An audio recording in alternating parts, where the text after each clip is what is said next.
And yet another controversy involving U.S. President Joe Biden. The former president used pseudonyms during his tenure as vice president. The National Archives and Records Administration, NARA, has confirmed this and that it is in possession of nearly 5,400 emails, electronic records, and documents containing those pseudonyms. A legal nonprofit organization filed a Freedom of Information Act request last year to extract the records. Earlier this week, the legal organization sued NARA to obtain the records. The documents could potentially reveal that Joe Biden shared confidential government knowledge with his son, Hunter. NARA confirmed the existence of thousands of records that include the pseudonyms. The email has been revealed as part of the current lawsuit. House Republicans investigating Hunter Biden's overseas business dealings revealed that Joe Biden used names like Robin Ware, Robert L. Peters, and J.R.B. Ware while serving in the Obama administration. Earlier this month, House Oversight Committee Chairman James Comer asked NARA to submit unredacted copies of any records in which Biden used the fake name. The committee is investigating into the Biden family's alleged corruption and influence peddling business. All right, for more on this, we are now being joined by Adele Nazarian from Washington, D.C. She is a media fellow at Gold Institute for International Strategy. Adele, great to see you. Thank you for joining us. All right, here we go.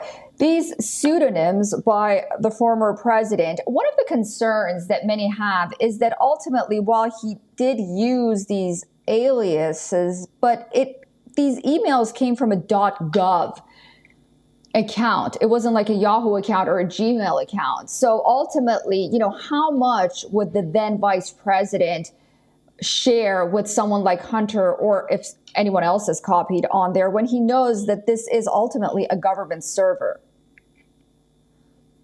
Thank you so much for having me on. It's very interesting. I don't think this is the first time or the last time that past presidents and vice presidents have used pseudonyms to communicate with contacts, to have contact with third parties without being intercepted. However, you're absolutely right. The fact that it was a .gov email address, the fact that sensitive information was sent to communicate with foreign governments. Now there's questions of whether or not that was used to operate, kind of illegal or sanctioned, let's say, business deals that wouldn't have been allowed to go through normally had the government known that it belonged to, let's say, the vice president at the time, now the president. That's when the question is raised, and whether or not national security, for example, was put at risk. U.S. national security was put at risk. So I again, just to be fair, it's probably not the first time that a elected official has used pseudonyms, but the fact that sensitive information like his schedule was also sent to his son, that does raise very, very strong questions. Absolutely. We know at least on 10 emails, Hunter was CC'd, as you mentioned. He was CC'd on Biden's daily schedule with Ukrainian officials between May 18th and June 15th of 2016. And you're right, even Barack Obama had an email with pseudonyms. And then when the White House was asked why that is, they said because the president's emails need to be safe from countries like China, which again bears the question, if we can't save and keep the president's email secret, then we have bigger problems.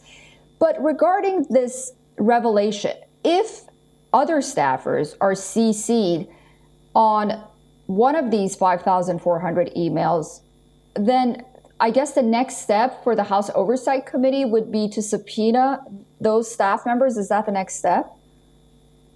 I think that if the process, which is judicious and fair, if it is, then I believe that if that's what they're going to uphold, there needs to be a subpoenaing of staffers that were copied in, because then there has to be questions asked as to whether or not these staffers knew that Robin Ware, J.R.B. Ware, Robert L. Peters, for example, these names were actually, they were communicating with the vice president.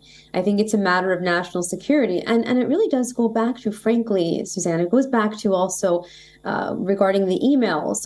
During the time Secretary of State Hillary Clinton was, of course, focus of attention with the Libya attacks, Benghazi. And the question then becomes, honestly, we also saw Debbie Wasserman Schultz regarding the laptops that were handled by someone from, it was a Pakistani member of her staff.